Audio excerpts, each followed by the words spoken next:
إله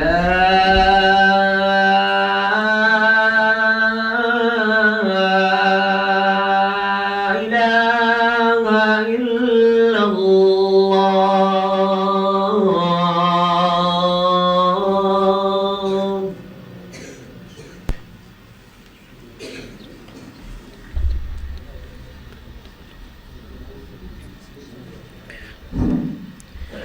إن الحمد لله نحمده ونستعينه ونستغفره ونعوذ بالله من شرور أنفسنا ومن سيئات أعمالنا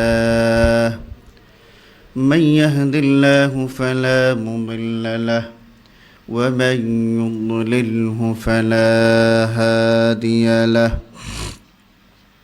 وأشهد أن لا إله إلا الله وحده لا شريك له وأشهد أن محمدا عبده ورسوله أما بعد فأعوذ بالله من الشيطان الرجيم يا أيها الذين آمنوا اتقوا الله حق تقاته ولا تموتن إلا وأنتم مسلمون يا أيها الناس اتقوا ربكم الذي خلقكم من نفس واحدة وخلق منها زوجها وبث منهما رجالا كثيرا ونساء واتقوا الله الذي تساءلون به والأرحام إن الله كان عليكم رقيبا يا أيها الذين آمنوا اتقوا الله وقولوا قولا سديدا يصلح لكم أعمالكم ويغفر لكم ذنوبكم ومن يطع الله ورسوله فقد فاز فوزا عظيما اللهم صل على محمد وعلى آل محمد كما صليت على إبراهيم وعلى آل إبراهيم إنك حميد مجيد اللهم بارك على محمد وعلى آل محمد كما باركت على إبراهيم وعلى آل إبراهيم إنك حميد مجيد সমস্ত প্রশংসা মহান আল্লাহ রাব্বুল আলামিনের জন্য, যিনি আমাদেরকে আল ইহসান মসজিদে জুমার সালাত আদায় করার উদ্দেশ্যে সমবেত হওয়ার তৌফিক দিয়েছেন। আমরা বলি আলহামদুলিল্লাহ। দুরুদ ও সালাম প্রেরণ করছি বিশ্ব মানবতার মহান শিক্ষক রাহমাতুল লিল আলামিন মুহাম্মদুর রাসূলুল্লাহ সাল্লাল্লাহু আলাইহি ওয়াসাল্লামের উপর, যার আনিত বিধান অনুসরণ করার মাধ্যমে রয়েছে মানব জাতির জন্য ইহকালীন কল্যাণ এবং পরকালীন মুক্তি। আমি আপনাদের সামনে সন্তানের প্রতি লুকমান হাকিমের উপদেশ সম্পর্কে আলোচনা করার চেষ্টা করব। ওয়ামা তৌফিকি ইল্লা বিল্লাহ আলাইহি তাওয়াক্কালতু ওয়া ইলাইহি উনীব। লুকমান হাকিম একজন প্রজ্ঞাময় ব্যক্তি ছিলেন। আল্লাহ রাব্বুল আলামিন তাকে প্রজ্ঞা দান করেছিলেন, হিকমা দান করেছিলেন। এবং আরবে লুকমান হাকিমের আলাদা পরিচয় ছিল এবং তার পুঁথি পড়া হতো, উপদেশমালা পড়া হতো। আরবের যে সমাজ ছিল, মক্কার সমাজের মধ্যেও লুকমান হাকিমের পরিচয় ছিল। তারা লুকমান হাকিমকে চিনত এবং তিনি একজন হাবশী ছিলেন। তো লুকমান হাকিমের আলাদা একটা পরিচয় তাদের মধ্যে আগ থেকেই ছিল। তো আল্লাহ রাব্বুল আলামিন এই আরবের সমাজের মানুষদেরকে তাদেরই পরিচিত লুকমান হাকিম তার দৃষ্টান্ত সামনে নিয়ে আসলেন যে তোমরা যেরকম তোমাদের সন্তানদেরকে শিরিকের শিক্ষা দিতেছ, তারা তো শিরিকের শিক্ষা দিত, তারা তো বাপদাদার ধর্মের পথে অটুট থাকার শিক্ষা সন্তানদেরকে দিত, তারা তাওহীদের পথ থেকে যাতে দূরে থাকে সন্তান, ওই রকম ব্যবস্থা তারা করত এবং ওই রকম উপদেশাবলী সন্তানকে দিত। সন্তান যদি কোনো রকম তাওহীদের দিকে যেত তাহলে বলতো, তুমি কি বাপদাদার ধর্ম ছেড়ে দিলে? ওই রকম উপদেশ দিত। তা আল্লাহ রাব্বুল আলামিন তাদেরই পরিচিত লুকমান হাকিমের তার বৈশিষ্ট্য, তিনি তার সন্তানকে কেমন উপদেশ দিয়েছিলেন, আর ওনাদেরও কেমন উপদেশ দেওয়া উচিত, আমাদেরও সন্তানদের কেমন উপদেশ দেওয়া উচিত সন্তানের প্রতি, এগুলো আল্লাহ রাব্বুল আলামিন কোরআনুল কারীমে নিয়ে আসছেন। এবং সন্তানের প্রতি সবচেয়ে বেশি ভালোবাসা, সবচেয়ে বেশি অনুগ্রহশীল, সবচেয়ে বেশি মহব্বত, সবচেয়ে বড় হিতাকাঙ্ক্ষী হচ্ছে বাবা।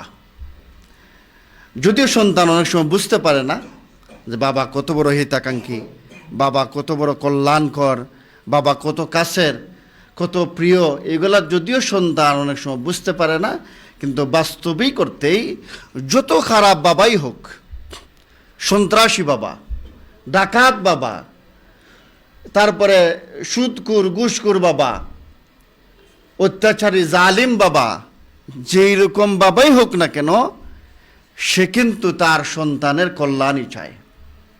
বাবা যদি মদ খায়, সন্তান মদ খাক, এটা সে চায় না। বাবা যদি সিগারেট খায়, সন্তান সিগারেট খাওয়া ধরুক, এটা সে চায় না। তাহলে বাবা সন্তানের প্রতি সবচেয়ে বেশি কল্যাণকামী। এই বাবায় সবচেয়ে সন্তানের বেশি কল্যাণ চায়। আর সবচেয়ে বড় কল্যাণ হচ্ছে সন্তানকে দ্বীনের পথে নিয়ে আসা। সবচেয়ে বড় কল্যাণ হচ্ছে সন্তানকে সুপথে পরিচালিত করা। তো আল্লাহ রাব্বুল আলামিন বলছেন, ওয়ালাকাদ আতাইনা লুকমানাল হিকমাতা আনিশকুর লিল্লাহ।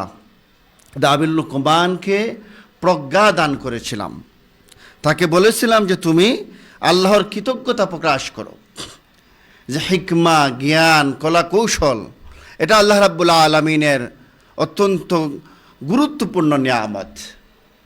জ্ঞান গুরুত্বপূর্ণ নিয়ামত। এই যে মানুষ বিপদে চলে, মানুষে জুলুম করে, মানুষ অত্যাচার করে, মানুষে শিরিক করে, মানুষে বেদাত করে, বিশৃঙ্খল অপরাধ সংগঠিত হয় তার ইলম না থাকার কারণে। এই জন্য আল্লাহ রাব্বুল আলামিন তাকে হিকমা দান করেছেন। আবার বলছেন, তুমি আমার শুকরিয়া আদায় করো। ওয়ামান ইয়াশকুর ফাইন্নামা ইয়াশকুরু লিনাফসি। যে কৃতজ্ঞতা প্রকাশ করে, যে শুকরিয়া আদায় করে, সে তার নিজেরই কল্যাণ করে। অর্থাৎ তুমি যে শুকরিয়া আদায় করবা, তুমি যে আল্লাহ রাব্বুল আলামিনের শুকরিয়া আদায় করবা, এই শুকরিয়া আদায়ের মুখপক্ষে আল্লাহ রাব্বুল আলামিন নন। আমরা যে আল্লাহর প্রশংসা করি, এই প্রশংসারও আল্লাহ রাব্বুল আলামিন মুখপক্ষী নন। যেমন আলহামদু, আমরা সূরা ফাতিহার মধ্যে কি বলি? আলহামদুলিল্লাহি রাব্বিল আলামিন। সমস্ত প্রশংসা কার জন্য? আল্লাহ সুবহানাহু ওয়া তাআলার জন্য। এই যে প্রশংসা, আমি যদি বলি আহমাদু, আমি প্রশংসা করলাম, নাহমাদু, আমরা প্রশংসা করলাম। যদি প্রশংসা করা হয়, আমি যদি প্রশংসা করি, তখন তিনি প্রশংসিত। আমি একা যদি প্রশংসা করি তাহলে আল্লাহ রাব্বুল আলামিন প্রশংসিত। আমরা যদি নাহমাদু বলি, আমরা প্রশংসা করতেছি, আমরা যখন প্রশংসা করব তিনি তখন প্রশংসিত। কিন্তু আমরা এখানে নাহমাদু আহমাদু কিছু বলেন নাই, বলতেছেন আলহামদু। অর্থাৎ আমি প্রশংসা করি বা না করি, তিনি প্রশংসিত। সুবহানাল্লাহ। এই জন্য আমাদের শুকরিয়ার মুখপক্ষে তিনি নন। আমরা যদি শুকরিয়া আদায় করি, লাইন শাকারতুম লাযীদান্নাকুম ওয়া লাইন কাফারতুম ইন্না আযাবি লাশাদীদ, যে আমরা যদি শুকরিয়া আদায় করি, আল্লাহ রাব্বুল আলামিন নিয়ামত বাড়িয়ে দিবেন। এটা আমাদের জন্যই কল্যাণকর। রাসূলুল্লাহ সাল্লাল্লাহু আলাইহি ওয়াসাল্লাম বলছেন, কানান নাবিয়্যা ইয়াকুমু মিনাল লাইল হাত্তা তাতাফাত্তারা কাদামাহু। যে রাসূলুল্লাহ সাল্লাল্লাহু আলাইহি ওয়াসাল্লাম প্রতিদিনই শেষ রাতে উঠতেন এবং এমনভাবে সালাত আদায় করতেন যে তার পা দুটি ফুলে যেত। আয়েশা রাদিয়াল্লাহু তাআলা আনহা বললেন, আপনি এমন কেন করতেছেন? ওয়াকাদ গুফিরা লাকা মা তাকাদ্দামা মিন যামবিক ওয়া মা তাআখার, যা আপনার আগের এবং পিছনের সমস্ত গুনাহ আল্লাহ রাব্বুল আলামিন ক্ষমা করে দিয়েছেন, আর আপনি এমনভাবে সালাত আদায় করতেছেন আপনার পা ফুলে যাচ্ছে। তখন রাসূলুল্লাহ সাল্লাল্লাহু আলাইহি সাল্লাম বললেন, আফালা আকুনা আবদান শাকুরা, আমি কি আমার রবের শুকরগুজার বান্দা হব না? সুবহানাল্লাহ, কোনো গুনাহই নাই, শুকরিয়া স্বরূপ তিনি সালাত আদায় করতেছেন, পা ফুলে যাচ্ছে। সুবহানাল্লাহ, আমাদের কত গুনাহ, আমরা কত ধরনের পাপে নিমজ্জিত, কত গুনাহগার আমরা, তারপরও আমরা সলাতে দাঁড়াই না। সলাতে আসলেও দ্রুত কিভাবে বের হয়ে যাওয়া যায় এই চিন্তা, রাতের সলাতে উঠতে পারি না। তো যে ব্যক্তি ওমে ইয়াশকুরু ফাইন্নামা ইয়াশকুরু লিনাফসি, যে শুকরিয়া আদায় করবে তার জন্যই কল্যাণকর। তো লুকমান হাকিম তার সন্তানকে, ওয়াইদ ক্বালা লুকমানু লিবনিহি ওয়া হুয়া ইয়াইজুহু, তার সন্তানকে স্মরণ করো। লুকমান হাকিম তার সন্তানকে যখন ওয়াজ করলেন, উপদেশ দিলেন, ইয়া বুনাইয়া লা তুশরিক বিল্লাহ, তিনি তার সন্তানকে সর্বপ্রথম যে উপদেশ দিলেন, হে আমার কলিজার টুকরা সন্তান, লা তুশরিক বিল্লাহ, তুমি আল্লাহ রাব্বুল আলামিনের সাথে শরীক স্থাপন করো না। সুবহানাল্লাহ। সর্বপ্রথম সন্তানকে কি শিক্ষা দিতে হবে? তাওহীদ শিক্ষা দিতে হবে। শিরিক কোনটা শিক্ষা দিতে হবে, শিরিক থেকে বেঁচে থাকার উপদেশ দিতে হবে। এটা সবচেয়ে, সন্তানকে জ্ঞান শিক্ষা দেওয়া, সন্তানকে ইলম শিক্ষা দেওয়া, সন্তানকে সৎপথে পরিচালিত করা, এটা সবচেয়ে বড় সম্পদ, টাকা বড় সম্পদ নয়। তো তিনি কি বললেন? ইয়া বুনাইয়া লা তুশরিক বিল্লাহ, হে আমার কলিজার টুকরা সন্তান, তুমি আল্লাহ রাব্বুল আলামিনের সাথে শরীক স্থাপন করো না। তাহলে বাবা যদি সন্তানকে শিরিকের ব্যাপারে সতর্ক করতে হয়, বাবারও তো জ্ঞান থাকা লাগবে। আমাদের বাবারা কি করতেছে? যেখানে আল্লাহ রাব্বুল আলামিন বলছেন যে তুমি নিজে জাহান্নামের আগুন থেকে বাঁচো এবং আহাল পরিবারকে জাহান্নামের আগুন থেকে বাঁচাও, অথচ বাবারা কি করতেছে? পীর সাহেবের দরবারে নিয়ে সন্তানকে যাচ্ছে, আবার বলতেছে হুজুরের পায়ে সেজদা করো, নাউজুবিল্লাহ। মাজারে নিয়ে যাচ্ছে, মাজারে কাছে সেজদা দেওয়াইতেছে, ডেগারের সামনে সেজদা দেওয়াইতেছে। বাবার শিক্ষা দিছে, কি শিক্ষা দিতে? শিরিক শিক্ষা দিতেছে। লুকমান হাকিম কি শিক্ষা দিলেন? ইয়া বুনাইয়া লা তুশরিক বিল্লাহ, হে আমার কলিজার টুকরা সন্তান, তুমি আল্লাহ রাব্বুল আলামিনের সাথে শরীক স্থাপন করো না। ইন্না শিরকা লাযুলমুন আযীম, নিশ্চয়ই শিরিক হচ্ছে সবচেয়ে বড় জুলুম, সবচেয়ে বড় পাপ। শিরিকের চাইতে বড় পাপ, শিরিকের চাইতে বড় গুনাহ, শিরিকের চাইতে বড় জুলুম দুনিয়ার পৃথিবীতে আর কোনো পাপই নেই। মানুষ হত্যা করার চাইতে বড় পাপ, মায়ের সাথে জিনা করার চাইতেও বড় পাপ, সুদ খাওয়া, ঘুষ খাওয়ার চাইতেও বড় পাপ। অথচ আমাদের কেউ যদি মায়ের সাথে খারাপ আচরণ, মায়ের সাথে না, শুধু জিনাই যদি করে, স্বাভাবিক জিনা যদি সে মানুষ করে, তাহলে মানুষ তাকে চিচি দেয়, তাকে অপদস্থ করে, হে প্রতিপন্ন করে। কিন্তু সমাজে অহরহ শিরিকি কর্মকাণ্ড চলতেছে। আমাদের সিলেটের জমিনে, এই শহরেই শিরিকি কর্মকাণ্ড চলতেছে, রন্ধ্রে রন্ধ্রে শিরিকি কারখানা, মারকাজ করে বসে আছে। অথচ এটা আল্লাহ রাব্বুল আলামিনের সবচেয়ে আল্লাহ রাব্বুল আলামিনের সাথে সবচেয়ে বড় জুলুম। এই জুলুম করা হচ্ছে, আমরা চুপ করে বসে আছি। শিরিক করা হচ্ছে আমাদের চোখের সামনে, আল্লাহ রাব্বুল আলামিনের সাথে জুলুম করা হচ্ছে, আর আমরা চক্ষু বন্ধ করে বসে আছি। আমরা মানুষকে একটু নসিহাও করি না। তো তিনি যার সন্তানকে বললেন যে তুমি শিরিক থেকে বেঁচে থাকো, কারণ শিরিক হচ্ছে সবচেয়ে বড় জুলুম। শিরিক এমন বড় জুলুম, শিরিক নিয়ে যদি আপনি কবরে যান, আপনার জান্নাতে যাওয়ার কোনো গ্যারান্টি নাই। তার জন্য জান্নাতকে আল্লাহ রাব্বুল আলামিন, ইন্নাহু মান ইউশরিক বিল্লাহি ফাকাদ হারামাল্লাহু আলাইহিল জান্নাহ, তার জন্য জান্নাতকে আল্লাহ রাব্বুল আলামিন হারাম করে দিয়েছেন। শিরিক ছাড়া যত ধরনের গুনাহ নিয়ে যাবেন, আল্লাহ রাব্বুল আলামিন ইচ্ছা করলে ক্ষমা করতে পারেন। এই জন্য বান্দার প্রতি আল্লাহর হক হচ্ছে বান্দা শিরিক করবে না। বান্দা আল্লাহ রাব্বুল আলামিনের সাথে শরীক স্থাপন করবে না। আর আল্লাহর প্রতি বান্দার হক হচ্ছে আল্লাহ তাকে যদি শিরিক না করে তাকে ক্ষমা করে দিবেন। সুবহানাল্লাহ। এই জন্য আল্লাহ রাব্বুল আলামিন বলছেন, আল্লাযীনা আমানু ওয়া লাম ইয়ালবিসু ঈমানাহুম বিজুলমিন উলাইকা লাহুমুল আমন ওয়া হুম মুহতাদুন। যারা ঈমান এনেছে এবং নিজেদের ঈমানকে জুলুমের সাথে মিশ্রিত করেনি, তাদের জন্যই নিরাপত্তা, তারাই হেদায়েত প্রাপ্ত। সুবহানাল্লাহ। এই জন্য লুকমান হাকিম তার সন্তানকে সর্বপ্রথম এই নসিহা দিলেন যে তুমি আল্লাহ রাব্বুল আলামিনের সাথে শরীক স্থাপন করো না। তাহলে আমাদের ঘরের মধ্যে এই দাওয়া দিতে হবে, আমাদের সন্তানকে এই দাওয়া দিতে হবে যে আমাদের কলিজার টুকরা সন্তান, আমার কলিজার টুকরা মেয়ে, আমার কলিজার টুকরা ছেলে, তুমি আল্লাহ রাব্বুল আলামিনের সাথে শরীক স্থাপন করো না, শিরিক করো না। শিরিকে আকীদা আমাদের রন্ধ্রে রন্ধ্রে। হুজুর পর্যন্ত বিশ্বাস করে যে আল্লাহ সর্বত্র বিরাজমান।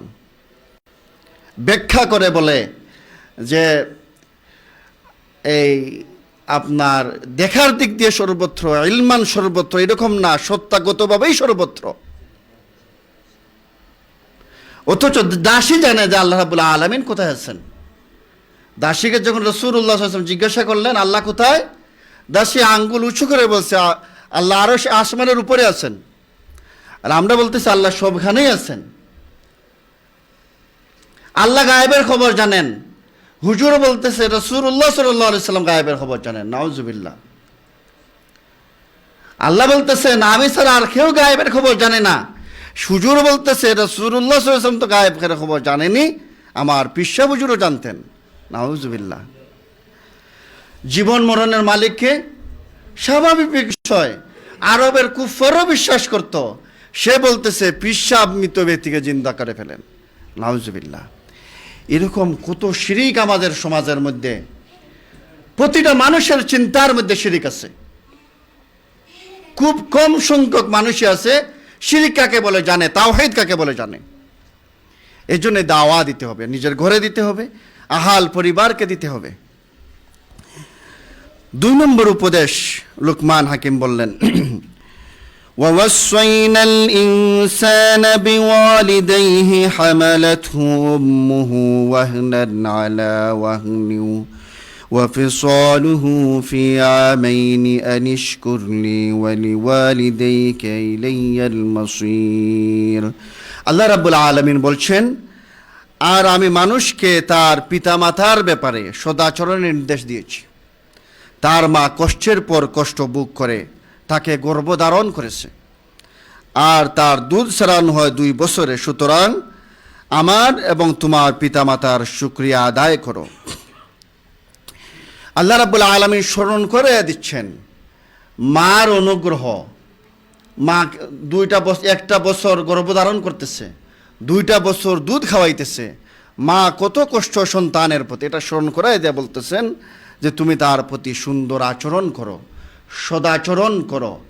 এমন সদাচরণ অন্যত্র আল্লাহ রাব্বুল আলামিন বলছেন, ওয়ালা তাকুল্লাহুমা উফফিন ওয়ালা তানহারহুমা, যে মা বাবা যেমন শব্দ না করে, এমন সুন্দর আচরণ তাদের সাথে করতে হবে, এমন সুন্দর ব্যবহার তাদের সাথে করতে হবে। হুমা জান্নাতুকা ওয়া নারুকা, মা বাবা তোমার জন্য জান্নাত, মা বাবা তোমার জন্য জাহান্নাম। মা বাবার খেদমত করে জান্নাত কিনা যাবে, মা বাবার অসন্তুষ্টি করে জাহান্নামও কিনা যাবে।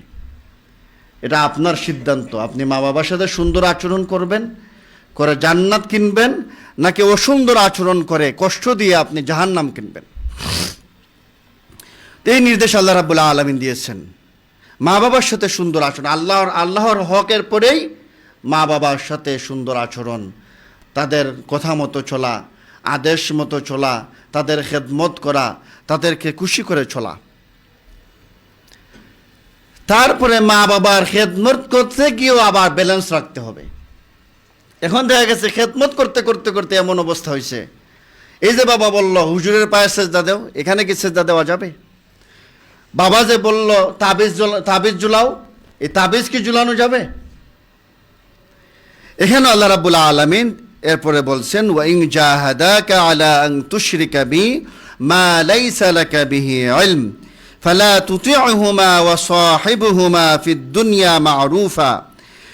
আর তোমার মাতা পিতা যদি তোমাকে আমার সাথে শিরিক করার জন্য পীড়াপিড়ি করে, যে বিষয়ে তোমার ইলম নাই, অর্থাৎ আপনি যে আমলই করেন না কারণ ইলমের আলোকে করতে হবে। এই যে আল্লাহ রাব্বুল আলামিনকে আপনি মানতেছি, ইলমের আলোকেই মানতেছি। এখন এমন কিছুর ব্যাপারে বলতেছে যার ব্যাপারে ইলম নাই, যার ব্যাপারে কোরআন এবং সুন্নাহর নির্দেশনা নাই। পীরকে সেজদা দিতে হবে, কোরআন সুন্নাহর নির্দেশনা নেই, অথচ নিষেধ আছে। আপনার পীরের মুরিদ হওয়া লাগবে, তাবিজ জুলালুন লাগবে, এরকম কোন সুন্নাহ কোরআন হাদিসে আছে যে তাবিজ জুলাইলে সওয়াব আছে? অথচ তাবিজের বিরুদ্ধে হাদিস আছে, মান তাআল্লাকা তামিমাতান ফাকাদ আশরাকা, যে তাবিজ কবজ জুলালো সে শিরিক করলো। তাবিজ জুলানো যাবে না এই ব্যাপারে হাদিস আছে, তাবিজ জুলানোর ব্যাপারে তো হাদিস নাই। পীরের মুরিদ হওয়ার ব্যাপারে তো হাদিস নাই। মাজারে গিয়া পীরের পায়ে সেজদা দিতে হবে এরকম তো কোনো হাদিস নাই।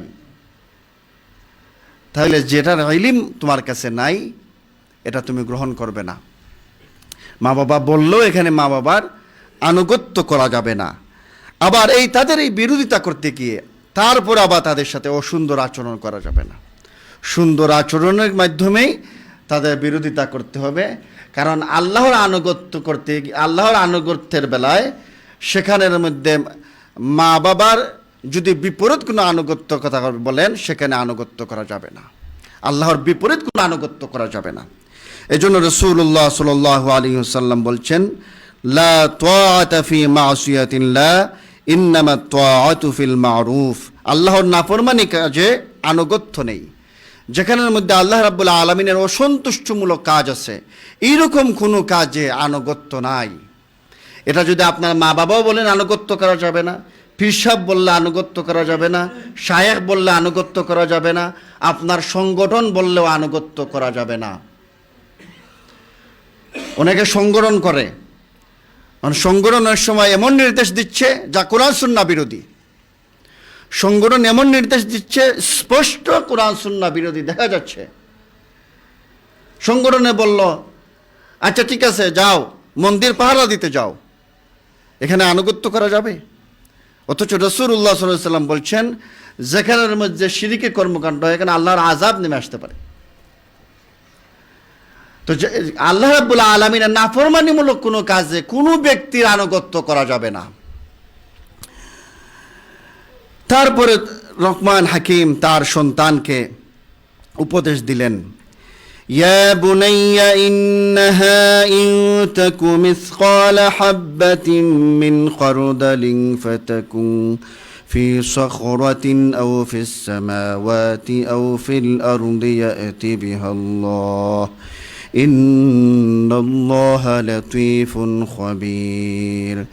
হে আমার কলিজার টুকরা সন্তান, নিশ্চয়ই পাপ পুণ্য নেকির কাজ অথবা গুনাহের কাজ যদি সরিষার দানা পরিমাণ হয়, অতঃপর তাকে পাথরের মধ্যে কিংবা আসমান সমূহে অথবা জমিনের মধ্যে আল্লাহ রাব্বুল আলামিন তাও সামনে নিয়ে আসবেন। সুবহানাল্লাহ।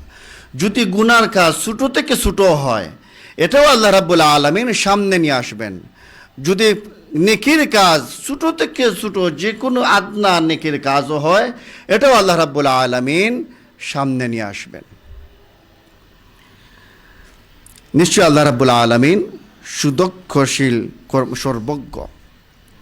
এই জন্যে পাপ যত ছোটই হোক এই পাপ করা যাবে না, গুনাহ যত ছোটই হোক এই গুনাহ থেকে বিরত থাকা লাগবে। কারণ গুনাহ করার এমন কোনো জায়গা নাই, এমন কোনো স্থান নাই যা আল্লাহ রাব্বুল আলামিনের অগোচরে করা যাবে। গুনাহ করার এমন কোনো জায়গা আছে যেখানে গুনাহ করলে রব দেখবেন না, এরকম কোনো জায়গা আছে?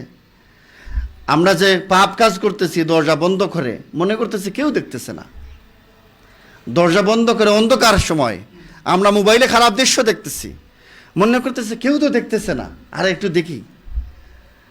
এটা আমার আকীদার সমস্যা, আমার ঈমানের সমস্যা। কারণ মানুষ দেখুক বা না দেখুক, আমি যেখানেই অপরাধ করি কে দেখতেছেন? আল্লাহ সুবহানাহু ওয়া তাআলা দেখতেছেন। তাহলে ঈমান যদি আমার থাকে যে তিনি দেখেন, তিনি শুনেন, তার ইলমের বাহিরে যাওয়ার কোনো ক্ষমতা নাই, তাহলে আমি যত বড় অন্ধকারই থাকি না কেন, যত একাকী থাকি না কেন, আমি একাকী থাকাকে সুযোগ হিসাবে নিব যে আমি একাকী আছি, আমি একটু কোরআন তেলাওয়াত করি, আমি একাকী আছি, একটু তাহাজ্জুদের সালাতটা আদায় করি। কেউ দেখতেছে না, আজকে বাসায় কেউ নাই, আমি যদি এখন বেশি কান্নাকাটি করি কেউ শুনবে না, আমার এই নেক আমলটা কেউ জানবে না, শুধু রব জানবেন, সুবহানাল্লাহ। তাইলে আমি বেশ এই যে একাকী আছি, এই যে অগোচরে আছি, এটা আমার ইবাদতের একটা সুযোগ। এটা মুমিন বান্দা এইভাবে নিবে, এটা আমার ইবাদতের সুযোগ। আমি কোরআন তেলাওয়াত করতে পারবো, এখানে জিকির আজকার করতে পারবো, আমি সালাত 2 রাকাত পড়লে কেউ জানবে না, দেখবে না। একজন মুমিন ওইভাবে চিন্তা করবে। অতএব পাপ যেখানেই করা হোক না কেন, এটা আল্লাহ রাব্বুল আলামিন সামনে নিয়ে আসবেন। নেকির কাজ যত গোপনেই করেন না কেন, এটাও আল্লাহ রাব্বুল আলামিন সামনে নিয়ে আসবেন। অতএব পাপ কাজ থেকেও বিরত থাকতে হবে, এটা বাদ দিতে হবে, আর নেক কাজ যত ছোটই হোক তা করতে হবে। যেমন আমাদের সোমবারে সালাত, সিয়াম, বৃহস্পতিবারে সিয়াম, আজকে আছে আমাদের কিসের সিয়াম? আশুরার সিয়াম। আবার আশুরার সিয়াম অনেকে রাখে কারবালার সিয়াম হিসাবে।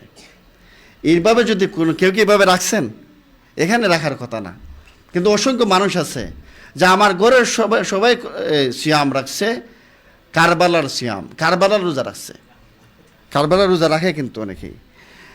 এই যে কারবালার রোজা যদি কেউ রাখে, তার তো সওয়াব হবেই না, বরঞ্চ গুনাহ হবে, এটা বেদাত। তো যাই হোক, কিয়ামতের দিন আল্লাহ রাব্বুল আলামিন ছোট হোক বড় হোক, গুনাহ নেকি সব কিছু সামনে নিয়ে আসবেন।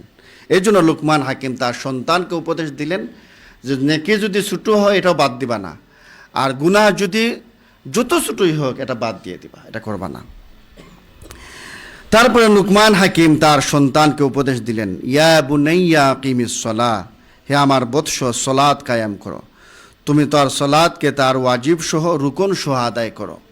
সন্তানকে শিরিক থেকে বুঝাতে হবে, তাওহীদের শিক্ষা দিতে হবে, সালাতের শিক্ষা দিতে হবে। সন্তানকে নিয়ে মসজিদে আসবেন, সন্তানকে নিয়ে ভালো ভালো জায়গায় যাবেন, হালাকায় অংশগ্রহণ করবেন। সন্তান এটা দেখে দেখে শিক্ষা গ্রহণ করবে। এই যে সন্তান খারাপ হয়ে যাচ্ছে, এর জন্য বেশি অংশ মা বাবা দায়ী। সন্তানকে সালাতের জন্য তাগিদ দেয় না, সন্তানকে ভালো শিক্ষা দেয় না। তো ইয়া বুনাইয়া আকিমিস সালাহ, যে আমার কলিজার টুকরা সন্তান, তুমি সালাত কায়েম করো। কিয়ামতের দিন সর্বপ্রথম সালাতের হিসাব নেওয়া হবে। সর্বপ্রথম কিসের হিসাব? সালাতের হিসাব নেওয়া হবে। তারপরে লুকমান হাকিম তার সন্তানকে বললেন, ওয়া'মুর বিল মারুফ ওয়ানহা আনিল মুনকার, তুমি ভালো কাজের আদেশ দাও, মন্দ কাজ হতে মানুষকে নিষেধ করো। এটা প্রত্যেকটা মুমিনের কর্তব্য। কুনতুম খায়রা উম্মাতিন উখরিজাত লিন-নাস তা'মুরুনা বিল মারুফ ওয়া তানহাউনা আনিল মুনকার। প্রত্যেক মুমিন এই দায়িত্ব পালন করবে, সৎ কাজের আদেশ দিবে ও সৎ কাজ থেকে মানুষকে বিরত রাখার চেষ্টা করবে।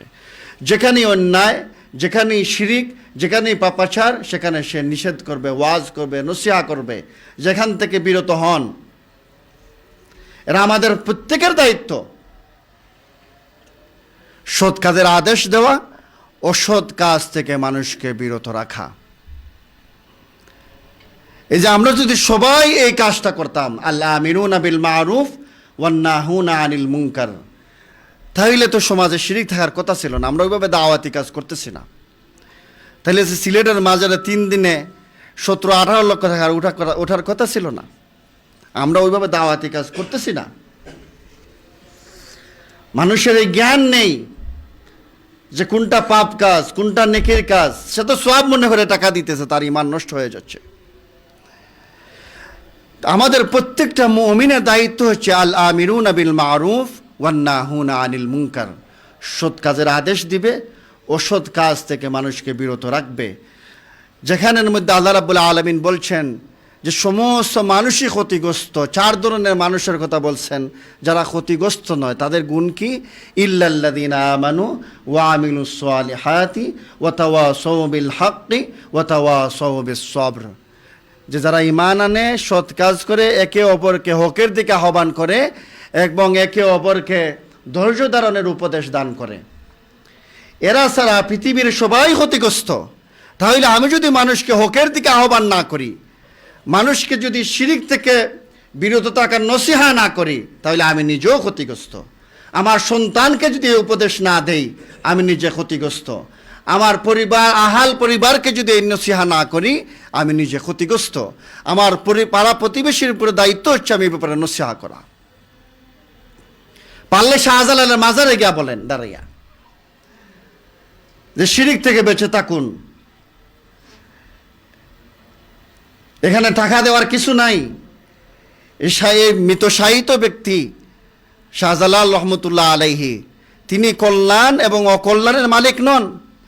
এমনকি মুহাম্মদুর রাসূলুল্লাহ সাল্লাল্লাহু আলাইহি সাল্লামও কল্যাণ এবং অকল্যাণের মালিক নন। তাহলে শাহজালাল কিভাবে হবেন?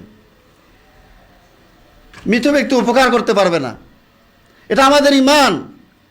এইভাবে মানুষকে নসিহা করতে হবে।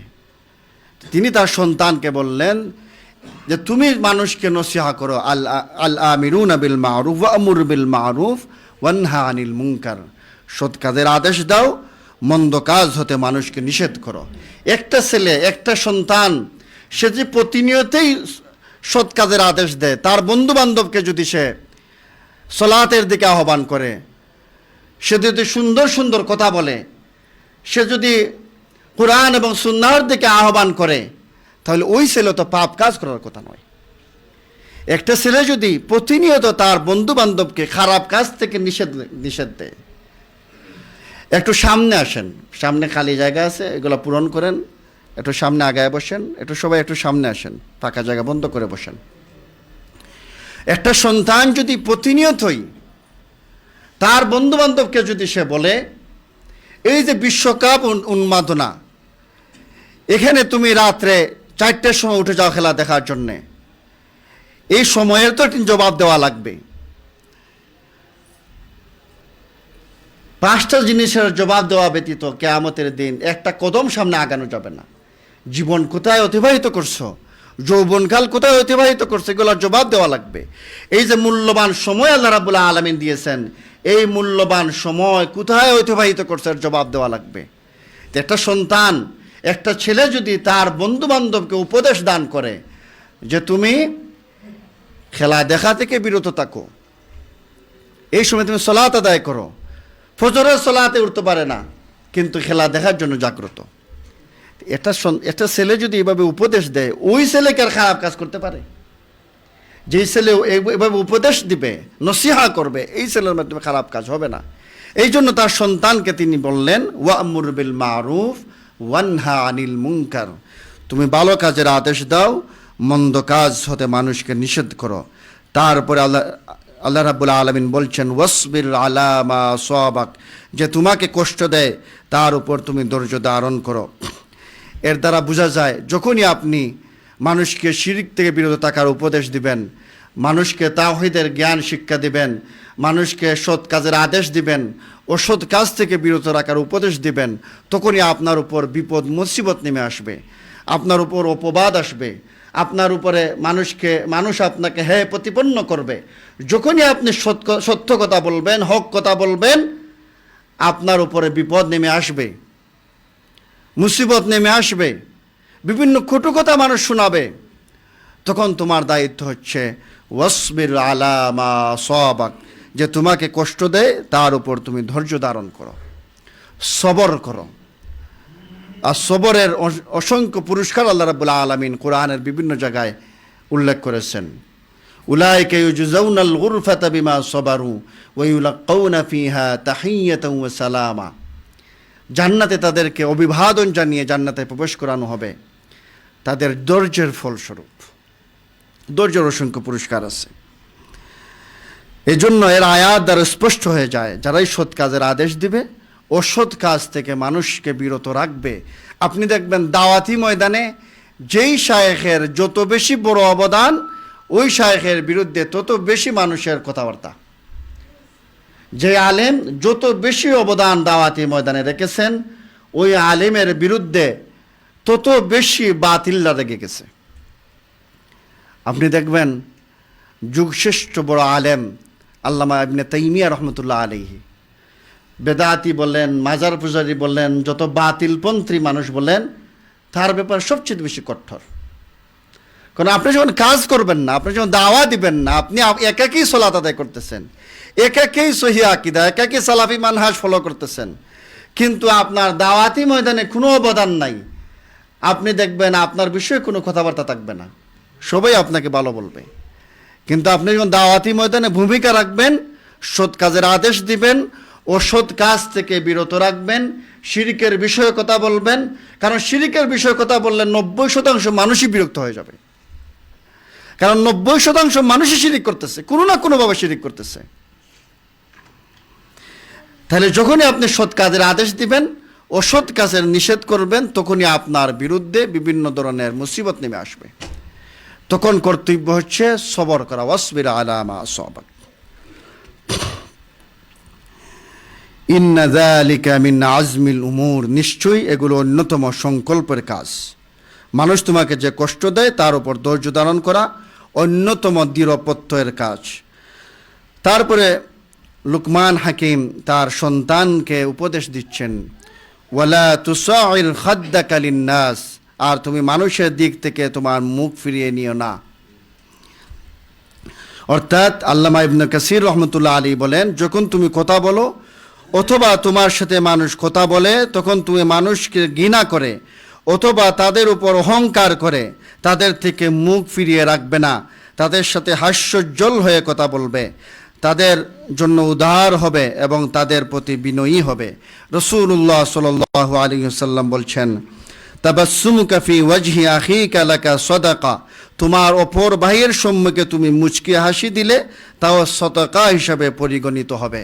একজন দায়ী, একজন মুমিন এমনভাবে আচরণ করবে, এমনভাবে কথাবার্তা বলবে, এমনভাবে ব্যবহার করবে, আরেকজন মুমিন ভাই তার সাথে কথা বলে সে যত তৃপ্তি পায়, সে যত আনন্দিত হয়ে যায়, সে যত খুশি হয়ে যায়, ওইভাবে সে কথা বলবে, হাসি মুখে কথা বলবে, মুখ বাঁকা করে কথা বলবে না, মুখ বেজার করে কথা বলবে না।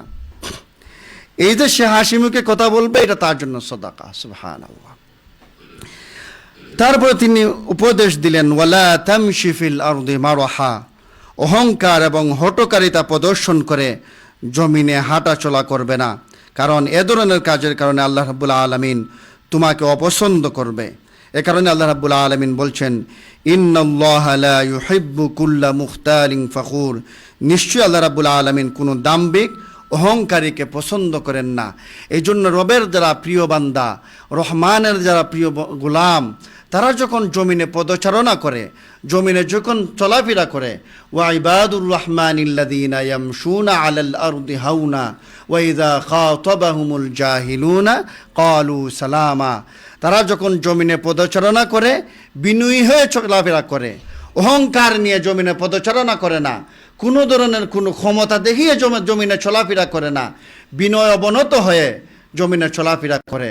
এবং জাহেল ব্যক্তিরা যখন তাদের সাথে বিতর্ক করতে আসে, তখন তারা বলে সালাম, পাশ কাটিয়ে চলে যায়। জাহিলের সাথে সে বিতর্কে লিপ্ত হয় না। জাহিল কাকে বলে? এক ধরনের জাহিল আছে কিছুই জানে না, মূর্খ। আরেক ধরনের জাহিল আছে তার জ্ঞানের অভাব নাই, কিন্তু জ্ঞান গ্রহণ করে না, এ বড় জাহিল। কোরআন হাদিসের জ্ঞান আছে, তারপরে কোরআন হাদিস গ্রহণ করে না, এ সবচেয়ে বড় জাহিল। ইলম থাকার পরে ইলমকে গ্রহণ করা অনেক বড় জাহিল। তো জাহিলের সাথে সে বিতর্কে লিপ্ত হবে না। এবং এই কাজ যদি করে, রাসূলুল্লাহ সাল্লাল্লাহু আলাইহি সাল্লাম বলছেন, আনা যাঈমু বিবাইতিন ফি রাবাদিল জান্নাহ লিমান তারাকাল মিরাআ ওয়া ইন কানা মুহিক্কান, যেই ব্যক্তি হকপন্থী থাকার পরেও, সত্যবাদী থাকার পরেও, হকের প্রতি অবিচল থাকার পরেও বিতর্ক এড়িয়ে চলবে, রাসূলুল্লাহ সাল্লাল্লাহু আলাইহি সাল্লাম বলছেন, আমি তার জন্য জান্নাতের পার্শ্বদেশে একটা ঘর নির্মাণের জিম্মাদার। সুবহানাল্লাহ। তাইলে হকপন্থী মানুষ অযথা বিতর্কে লিপ্ত হবে না, এটাই লুকমান হাকিম উপদেশ দিচ্ছেন। জমিনে দম্ভ ভরে পদচারণায় করবে না, অহংকার করবে না, কোনো ধরনের কোনো অহংকার করবে না। সবচেয়ে বড় একটা অহংকার হচ্ছে হক জানার পরে হককে গ্রহণ না করা। আপনি জানলেন এটা সুন্নাহ, কেন গ্রহণ করতেছেন না? আপনি তো আনুগত্য করবেন, আপনি তো গোলাম, গোলামের তো কোনো ইচ্ছা থাকবে না, গোলামের তো কোনো ধরনের কোনো এই দ্বিমুখী আচরণ করার কোনো সুযোগ নাই, দ্বিমত করার কোনো সুযোগ নাই। আগেরকার যুগে যারা গোলাম ছিল, যারা দাস ছিল, এরা মুনিব যা বলতো তাই করা লাগতো, প্রশ্ন করা যেত না যে আমি এটা করব না, আমার এখন মনে চাচ্ছে না, অথবা এটা আমার ভালো লাগতেছে না, এ কথা বলার কোনো সুযোগই নাই। মুনিব যা বলতো অক্ষরে অক্ষরে তা পালন করা লাগতো, এটাই গোলাম। তো আমি তো গোলাম, আমি রবের এটা হুকুম, আল্লাহর হুকুম, এটা রাসূলুল্লাহ সাল্লাল্লাহু আলাইহি ওয়াসাল্লামের আদর্শ, এটা আমি গ্রহণ করব না কেন? এই যে গ্রহণ না করা, যদি গ্রহণ করে না, এটা তার অহংকার, এটা বড় একটা অহংকার।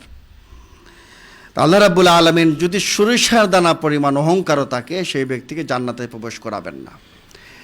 এই জন্য অহংকার মুক্ত কিভাবে বোঝা যাবে? সে হক জানার পরে সাথে সাথে মেনে নিবে, সামিআনা ওয়া আতানা, শুনলাম আর আনুগত্য পোষণ করলাম, এই কথা যখন বলবে বোঝা যাবে তার কোনো অহংকার নাই। তারপরে উপদেশ দিচ্ছেন নমনীয় হাঁটাচলা করা, ওয়াকসিদ ফি মাশিক, আর তোমার চলার ক্ষেত্রে মধ্যম পন্থা অবলম্বন করো, উপদেশ দিলেন। তারপরে ওয়াকদুদ মিন সাউতিক, লুকমান হাকিম তার সন্তানকে উপদেশ দিলেন নরম সুরে কথা বলো। অনেক মানুষ আছে অনেক উচ্চ সুরে কথা বলে, তার মাইকের কোনো প্রয়োজন নাই, অনেক জোরে জোরে কথা বলে। এ ব্যাপারেও আল্লাহ রাব্বুল আলামিন নিষেধ করেছেন, ওয়াকদুদ মিন সাউতিক, তোমার আওয়াজকে নিচু করো। ইন্না আনকারাল আসওয়াতি লাসাউতুল হামির, নিশ্চয়ই সবচেয়ে নিকৃষ্ট আওয়াজ হলো গাধার আওয়াজ। অতএব মুমিন যখন কথা বলে একবারে এমন আওয়াজে কথা বলবে না যা শোনা যায় না, আবার এমন আওয়াজে কথা বলবে না, বিকট কোনো আওয়াজে সে কথা বলবে না। সে যখন কথা বলবে আওয়াজকে নিচু করে কথা বলবে। আর এই উঁচু আওয়াজকে ইন্না আনকারাল আসওয়াত ইলা সাউতুল হামির, গাধার আওয়াজের সাথে তুলনা করেছেন। এই যে লুকমান হাকিম তার সন্তানকে যে সমস্ত উপদেশ দিলেন, সন্তানকে কি উপদেশ দিলেন? শিরিক থেকে বেঁচে থাকা। সর্বপ্রথম উপদেশ কি? শিরিক থেকে বেঁচে থাকা, মা বাবার সাথে সুন্দর আচরণ করা। আবার মা বাবা যদি কোরআন সুন্নাহ বিরোধী কিছু বলে এতে আনুগত্য না করা। মা বাবা যদি কোরআন সুন্নাহ কিছু বলে, কোরআন সুন্নাহ বিরোধী আল্লাহর নাফরমানিমূলক কোনো কাজের কথা বলে, আদেশ দেয়, এই কাজের মধ্যে আনুগত্য করা যাবে না।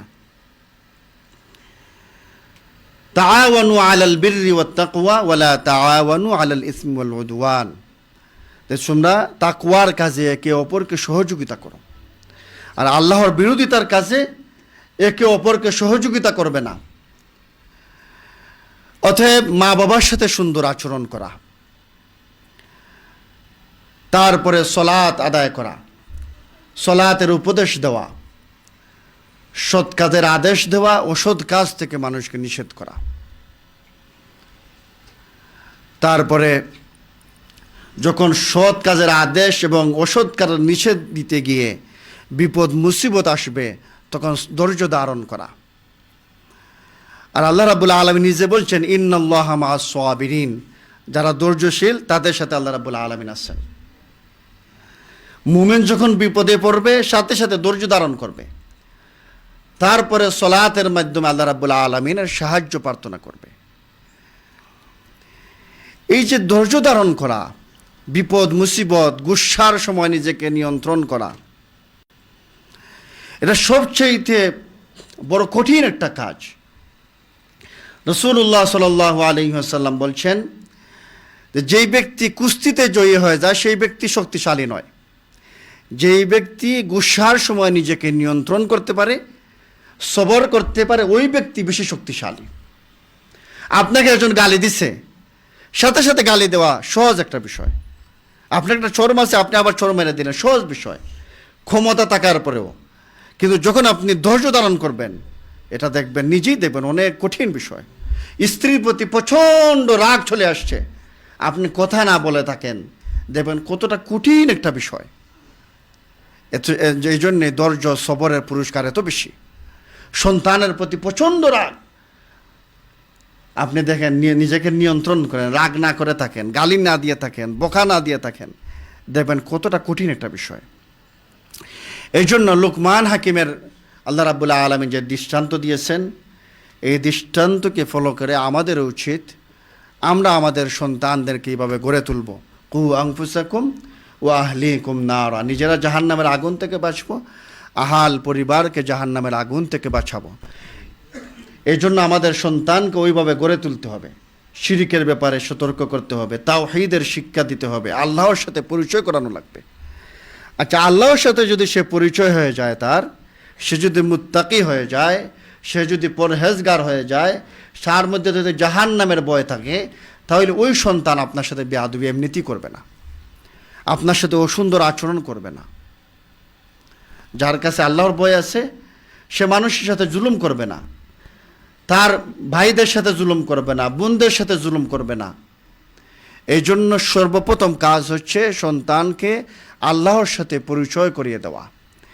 এই সমস্ত মসজিদে নিয়ে আসা, হালাকায় অংশগ্রহণ করানো, ঘরের মধ্যে কোরআন এবং সুন্নাহর দার্স চালু করা, সাহাবাদের জীবনী পড়া, তারপরে সালাফদের জীবনী পড়া, রাসূলুল্লাহ সাল্লাল্লাহু আলাইহি ওয়াসাল্লামের জীবনী পড়া, এইরকম প্রতিদিনই আপনি দার্স রাখেন করে। আপনি এশার পরে একটা দার্স রাখেন, অথবা ফজরের পরে দার্স রাখেন, পরিবারের সবাইকে নিয়ে বসেন। এবার পরিবারের বন্ধনও সুদৃঢ় হবে। কোরআনের 5টা আয়াত পড়েন, রাসূলুল্লাহ সাল্লাল্লাহু আলাইহি ওয়াসাল্লাম হাদিস থেকে 2-1টা হাদিস পড়েন, রাসূলুল্লাহ সাল্লাল্লাহু আলাইহি ওয়াসাল্লামের জীবনী থেকে 2-1 পৃষ্ঠা পড়েন। এভাবে প্রতিনিয়তই করেন, ইনশাআল্লাহ আল্লাহ রাব্বুল আলামিন এই পরিবারকে একজন রহমত এবং বরকতপূর্ণ একটা পরিবার হিসেবে গড়ে তুলবেন। আল্লাহ রাব্বুল আলামিন তৌফিক দান করুন। লুকমান হাকিম যেভাবে সন্তানকে গড়ে তুলেছিলেন, নসিহা করেছিলেন, ওইভাবে আমরা আমাদের সন্তানকে, আমাদের আহাল পরিবারকে এভাবে নসিহা করব, গড়ে তোলার চেষ্টা করব। আমরা বলি আমিন। ওয়া আখিরু দাওয়ানা আনিল হামদুলিল্লাহি রাব্বিল আলামিন।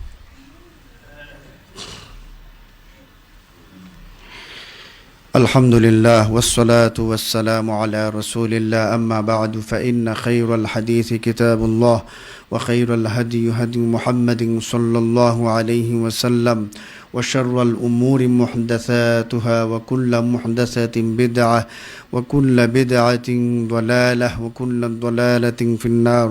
قال الله تعالى: إن الله وملائكته يصلون على النبي يا أيها الذين آمنوا صلوا عليه وسلموا تسليما. اللهم صل على محمد وعلى آل محمد كما صليت على إبراهيم وعلى آل إبراهيم إنك حميد مجيد. اللهم بارك على محمد وعلى آل محمد كما باركت على إبراهيم وعلى آل إبراهيم إنك حميد مجيد. আল্লাহ রাব্বুল আলামিন আমাদের জীবনের সমস্ত গুনাহ খাতা মাফ করে দেন, আমাদের ছোট গুনাহ মাফ করে দেন, আমাদের বড় গুনাহ মাফ করে দেন, আমাদের প্রকাশ্য গুনাহ মাফ করে দেন, আমাদের গোপন গুনাহ মাফ করে দেন, আমাদের শিরকের গুনাহ মাফ করে দেন, আমাদের বেদাতের গুনাহ মাফ করে দেন।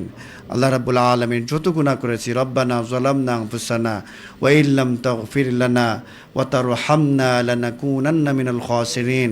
আমরা আমাদের নিজেদের নফসের উপর বড় জুলুম করেছি, আপনি যদি আমাদের ক্ষমা না করেন আমরা ক্ষতিগ্রস্তদের অন্তর্ভুক্ত হয়ে যাব। প্রতি রাতেই রহমানের বান্দারা শেষ রাতিতে জাগ্রত হয় এবং দাঁড়ানো অবস্থায়, যেমন রাসূলুল্লাহ সাল্লাল্লাহু আলাইহি ওয়াসাল্লাম পা ফুলে যেত, দাঁড়ানো অবস্থায় কাটায়, সেজদারত অবস্থায় কাটায় এবং আল্লাহ রাব্বুল আলামিনের কাছে দোয়া করে যে হে রব ইসরিফ আন্না আযাব জাহান্নাম, আমাদের থেকে জাহান্নামের আযাবকে সরিয়ে নেন। জাহান্নাম তো দিবেনই না, জাহান্নামকে আমাদের কাছ থেকে অনেক দূরে সরিয়ে আনেন। ছেলে সন্তানকে নিয়ে, পরিবারকে নিয়ে সালাতে দাঁড়ান, এভাবে কান্নাকাটি করেন, তারপরে সন্তানকে নিয়ে কবরের পাশে যান, এভাবে সরাসরি আপনি কবরের কাছে নিয়ে তাকে উপলব্ধি করান। এখানে আমাদের সবাইকে চলে আসতে হবে। এখানে দুনিয়া আমাদের চিরস্থায়ী জায়গা নয়, আমাদের এখানেই চলে আসতে হবে। এইভাবে সন্তানকে নসিহা করতে হবে, সন্তানকে দ্বীনের শিক্ষা দিতে হবে। আমরা যদি এই যে আমাদের সমাজ দেখলাম যে 70 লক্ষ মানুষ নাকি বাংলাদেশের নেশাগ্রস্ত। মানুষ চতুর্দিকে দেখেন কত ধরনের অপরাধ প্রবণতা, শিরিক, বেদাত, হারাম, সুদ, ঘুষ, কত ধরনের নাফরমানি, আমরা নাফরমানিমূলক কাজ করতেছি।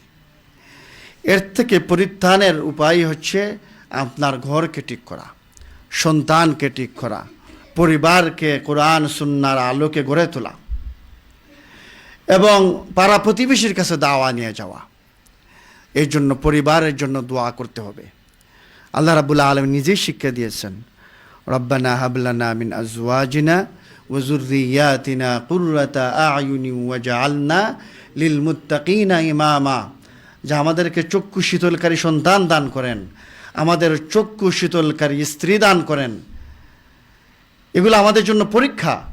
আল্লাহ রাব্বুল আলামিনের কাছে দোয়া করতে হবে যে আমাদের এমন সন্তান দান করেন যা চক্ষু শীতলকারী, মারা যাওয়ার পরেও যাতে আপনার কাজে লাগে, এরকম সন্তান যাতে আল্লাহ রাব্বুল আলামিন দান করেন। ইব্রাহিম আলাইহিস সালামের মতো যাতে সন্তান দান করেন, যে সন্তান বাবা বলছে আল্লাহর জন্য তোমাকে জবাই করে দিব, সন্তান সাথে সাথে বলছে যে আপনাকে যে নির্দেশ দেওয়া হয়েছে আপনি পালন করুন। ওই রকম যাতে সন্তান হয়। স্ত্রী যাতে খাদিজা রাদিয়াল্লাহু তাআলা আনহার মতো হয়, আয়েশা রাদিয়াল্লাহু তাআলা আনহার মতো হয়। এইভাবে রবের কাছে দোয়া করতে হবে। তো আল্লাহ রাব্বুল আলামিন আমাদেরকে চক্ষু শীতলকারী সন্তান দান করেন, আমাদেরকে নেক সন্তান দান করেন, আমাদেরকে যাতে আমাদের মারা যাওয়ার পরেও আমাদের এ সদকায়ে জারিয়া হয় ওইরকম সন্তান আমাদের দান করেন, চক্ষু শীতলকারী স্ত্রী দান করেন এবং এদেরকে আমাদের পরীক্ষা হিসাবে বানাবেন না। আল্লাহ রাব্বুল আলামিন আমাদের মধ্যে যারা অসুস্থ আছে তাদেরকে সুস্থতা দান করেন, যারা বিপদ মুসিবতে আছে তাদের বিপদ মুসিবত থেকে মুক্তি দান করেন। আমাদের যে মসজিদ, এই মসজিদটা কোরআন এবং সুন্নাহ দ্বারা পরিচালিত, রাসূলুল্লাহ সাল্লাল্লাহু আলাইহি সাল্লামের তরিকায় পরিচালিত করার জন্য এই মসজিদ।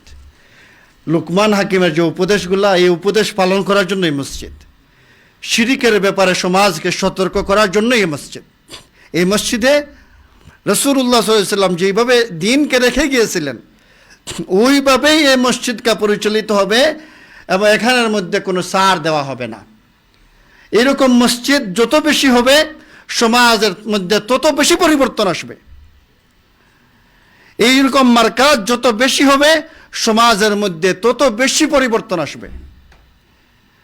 কারণ অসংখ্য মার্কাজ আছে, অসংখ্য দ্বীনী প্রতিষ্ঠান আছে যারা তাদের চক্ষুর সামনে শিরিক হয় তারা প্রতিবাদ করে না।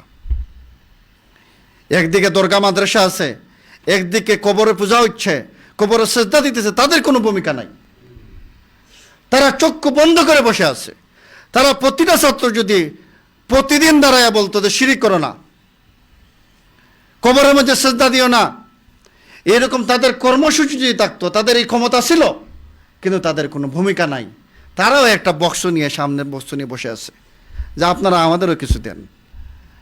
তাহলে এইরকম মার্কাজ, যেই মার্কাজ শিরিকের সাথে আপোষ করবে না, যেই মার্কাজ বেদাতের সাথে আপোষ করবে না, যেই মার্কাজ কোরআন এবং সুন্নাহকে শক্তভাবে আঁকড়ে ধরবে, এই মার্কাজের মাধ্যমে ছোট মার্কাজ হলেও, কম সংখ্যক মার্কাজ হলেও, এই মার্কাজগুলোর মাধ্যমে সমাজের পরিবর্তন আসবে। এই জন্য কোরআন সুন্নাহর অনুসারীগণ, মুমিন বান্দাগণ এবং সালাফি মানহাজের অনুসারীগণ যারাই রাসূলুল্লাহ সাল্লাল্লাহু আলাইহি ওয়াসাল্লামকে ভালোবাসেন, যারা আল্লাহ রাব্বুল আলামিনকে ভালোবাসেন, এই সমস্ত প্রতিষ্ঠানে আপনি মুক্ত হস্তে এখানে দান করবেন, মুক্ত হস্তে এখানে সহযোগিতা করবেন। বিভিন্ন প্রয়োজনীয়তা আছে, আমাদের জায়গা নেওয়ার ব্যাপার আছে, আমাদের মসজিদের বিভিন্ন দৈনন্দিন প্রয়োজন আছে, এখানের মধ্যে আপনি শরিক থাকবেন। কারণ এটা এমন একটা ব্যবসা, আপনি গোপনে দান করেন অথবা প্রকাশ্যে দান করেন। ইল্লাল্লাযীনা ইয়াতলুনা কিতাবাল্লাহি ওয়া আকামুস সালাতা ওয়া আনফাকু মিম্মা রাযাকনাহুম সিররান ওয়া আলানিয়াতান ইয়ারজুনা তিজারাতান লান তাবুর। যারা কিতাব তেলাওয়াত করে, সালাত প্রতিষ্ঠা করে এবং আল্লাহর রাস্তায় গোপনে এবং প্রকাশ্যে দান করে, সে এমন একটা ব্যবসা করতেছে যার কোনো লসই নাই। সুবহানাল্লাহ। এটা আপনার ব্যাংক ব্যালেন্স। আপনি কবরে যাওয়ার পরে আপনার সন্তান কাজে আসবে না, আপনার দোকান কাজে আসবে না, ব্যবসা কাজে আসবে না, আপনার কোটি কোটি টাকা কোনো কাজে আসবে না। কিন্তু এই যে মসজিদ, এই যে সহিহ মারকাজে আপনি দান করছেন, টাকা দিচ্ছেন, গোপনে দিচ্ছেন, এমনভাবে দিচ্ছেন যে আপনি ডান হাতে দিচ্ছেন, বাম হাতেই জানে না। আবার এইরকম গুণে যারা গুণান্বিত, তাদেরকে আরশের ছায়া নিচে জায়গা দেওয়া হবে। সুবহানাল্লাহ। তাইলে কি আমরা দান করব না? আখিরাতের জন্য সামান জোগাড় করতে হবে না? ওমাল হায়াতুদ দুনিয়া ইল্লা মাতাউল গুরুর। দুনিয়ার জীবন খেলতামাশা, খেলতামাশা ছাড়া কিছুই না। অতএব আপনার কিছু আছে দান করেন, যার নাই সেও দান করেন, যতটুকু আছে অতটুকুর মধ্যেই দান করেন। তো আল্লাহ রাব্বুল আলামিন আমাদেরকে তৌফিক দান করুন, বেশি বেশি দান করান, বিশেষ করে এই সমস্ত প্রতিষ্ঠানে দান করান। আল্লাহ রাব্বুল আলামিন আমাদেরকে তৌফিক দান করুন, আমরা বলি আমিন। আমাদের মধ্যে যারা অসুস্থ আছে আল্লাহ রাব্বুল আলামিন সুস্থতা দান করেন, যারা বিপদ মুসিবতে আছে তাদের বিপদ মুসিবত থেকে মুক্তি দান করেন। আর আমাদের এই মসজিদ যারা পরিচালনা করতেছেন, দেখছি বেশি বেশি বৃদ্ধ মানুষ, এত পরিশ্রম তারা করেন, এত পেরেশানি করেন মসজিদের জন্যে, এবং আমাদের জন্য সম্পদ হিসাবে এই মসজিদকে রেখে যাচ্ছেন। আমরা তাদের জন্য দোয়া করি, এই সমস্ত বয়স্ক মানুষকে আল্লাহ রাব্বুল আলামিন নেক হায়াত দান করুন, সুস্থতা দান করুন, তাদেরকে উত্তম বদলা দান করুন। আর আমাদের মসজিদকে আল্লাহকে যারাই টাকা পয়সা দিতেছে, শ্রম দিতেছে, বুদ্ধি দিতেছে, যে যেইভাবে সহযোগিতা করতেছে আল্লাহ রাব্বুল আলামিন সবাইকে এইরকম কাজ তা যাতে আখিরাতে নাজাতের উসিলা হয়ে যায় আপনি কবুল করে নেন। আমাদের মধ্যে যারা কবরস্থ হয়ে গেছে তাদের কবরকে জান্নাতের বাগান বানিয়ে নেন। রব্বানা তাকাব্বাল মিন্না ইন্নাকা আনতাস সামিউল আলিম ওয়া তুব আলাইনা ইন্নাকা আনতাত তাওয়াবুর রহিম। ইন্নাল্লাহা ইয়া'মুরু বিল আদলি ওয়াল ইহসান ওয়া ইতা'i যিল কুরবা ওয়া ইয়ানহা আনিল ফাহশাই ওয়াল মুনকারি ওয়াল বাগই ইয়া'iযুকুম লা'আল্লাকুম তাযাক্কারুন ফাযকুরুনি আযকুরুকুম ওয়াশকুরু লি ওয়া লা তাকফুরুন। সামনে আগে আগে দাঁড়ান।